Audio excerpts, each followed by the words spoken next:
Sunt curios voi ce ați face în locul nostru. Avem aici o daună de aproape 10.000 de euro. O să las niște clipuri, niște poze.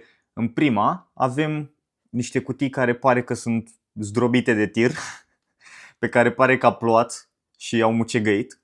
Și în cutiile alea trebuia să fie perne de latex, care evident nu o să mai ajungă la clienți. Sunt niște bani pierduți, cam 2500-3000 de euro. Nu știu unde s-a întâmplat, vă las aici poză și cum a plecat de la depozit. Deci o fi plouat în tir, habar nu am.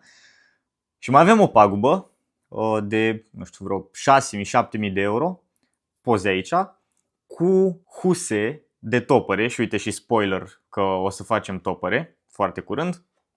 Huse și material de huse pentru topăre care pare tăiat, murdar, plin de noroi.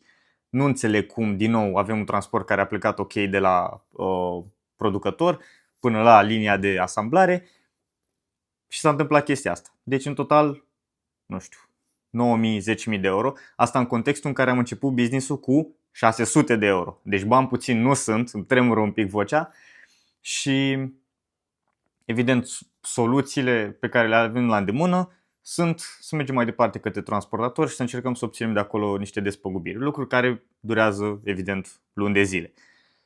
Mă aștept să recuperăm o parte din bani, dar sunt 10.000 de euro blocați în ceva ce nu o să putem să folosim niciodată.